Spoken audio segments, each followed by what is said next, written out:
Bismillahirrahmanirrahim.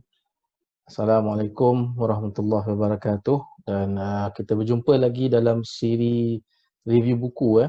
Jadi untuk hari ini saya ingin memperkenalkan satu buku yang bertajuk Gig. Macam ni. The Gig Economy, The End of the Job and the Future of Work. Karangan Sarah Kessler.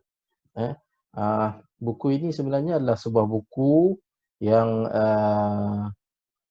menerangkan tentang apakah itu gig economy, ataupun dalam bahasa Melayunya istilahnya adalah ekonomi lejang. Ekonomi lejang, tetapi ada juga yang menggunakan istilah ekonomi gig ini.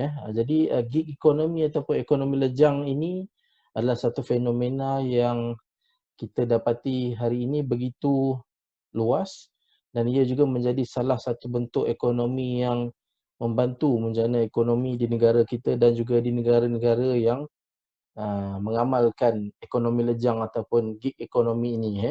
Jadi secara asasnya apa yang disentuh di dalam buku ini adalah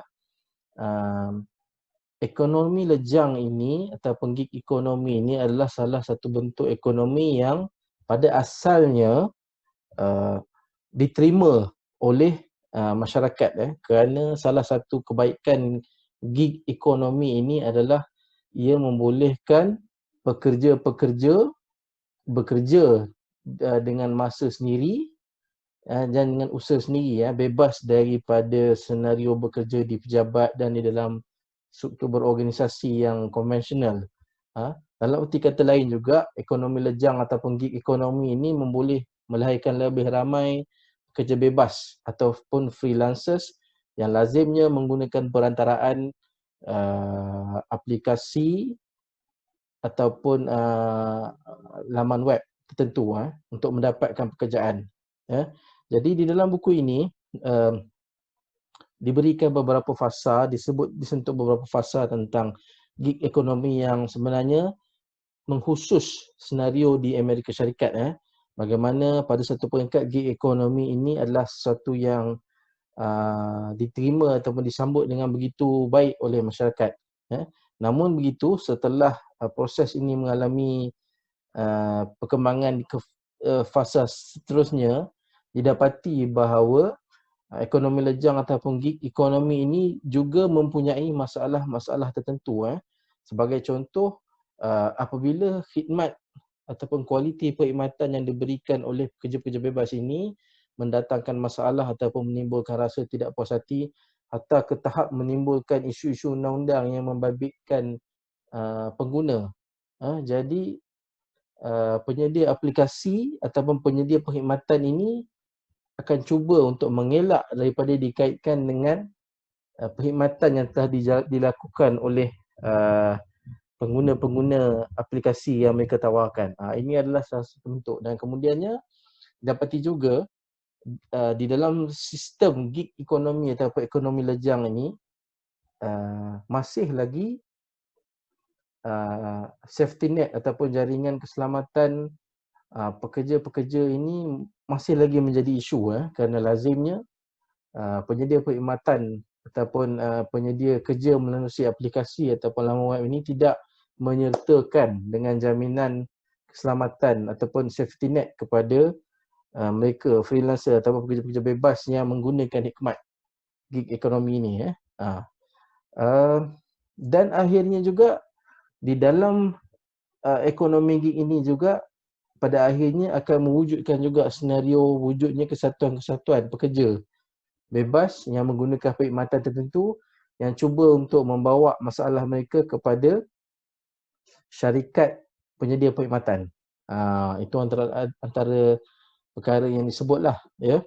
Dan Sarah Kessler di dalam buku ini juga menyentuh satu aspek di mana di dalam gig ekonomi ini juga masih wujud jurang kekayaan dan jurang pendapatan yang tinggi di antara pemilik ataupun syarikat yang menyediakan perkhidmatan dan juga mereka yang menggunakan perkhidmatan ini, sama ada pekerja, maksudnya antara penyedia dan juga pekerja lah.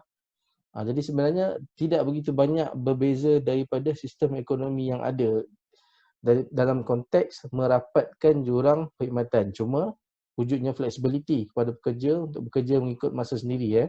Dan Sarah Kessler memberi tumpuan di dalam sepanjang kupasan yang dibuat di dalam buku ini. Dia memberi tumpuan kepada syarikat-syarikat khusus seperti Uber, Mechanical Turk dan juga Managed by Q sebagai study case beliau di dalam buku ini. Jadi selain daripada itu, saya mendapati mungkin ada kekurangan di pihak saya lah ketika membaca, tapi sebenarnya apa yang ditulis oleh Sarah Kessler ni beliau tidak menyentuh apa idea-idea ataupun hala tuju yang boleh menambah baik apa yang berlaku di dalam sistem gig ekonomi ini. Tapi tulisan ini lebih kepada, karya ini lebih kepada pelaporan dan juga sorotan apa yang berlaku di dalam ekonomi gig ini. Dan yang lebih penting, sekiranya pada awal tadi saya sebut bahawa gig ekonomi ini menjadi pilihan ataupun ekonomi lejang ni menjadi pilihan kepada mereka yang ingin lebih masa ataupun masa sendiri. Namun walaupun setelah lama gig ekonomi ini berlangsung, akhirnya ramai di antara pekerja-pekerja bebas ni juga berpendapat bahawa kembali bekerja di syarikat-syarikat mengikut waktu yang normal, mereka bersedia untuk kembali untuk bekerja di dalam senario sebegitu. Barangkali kerana jaminan keselamatan ataupun safety yang ditawarkan kepada mereka di dalam bekerja di dalam bentuk pekerjaan konvensional itu lebih baik daripada apa yang berlaku di dalam gig ekonomi di sana.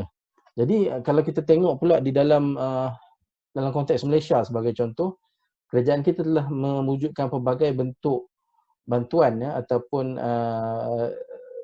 keperluan mandatory untuk memastikan bahawa pekerja-pekerja yang terlibat dalam ekonomi lejang negara ini dilindungi. Sebagai contoh, keperluan untuk mengambil insurans bagi pemandu-pemandu yang membawa kenderaan e-hailing, ataupun keperluan untuk mengambil insurans pekerjaan menerusi PKSU dan sebagainya. Jadi ini adalah sebahagian daripada bagaimana kerajaan kita cuba untuk membantu dan memperkemas sistem ataupun pelaksanaan ekonomi lejang ataupun gig ekonomi ini di negara kita.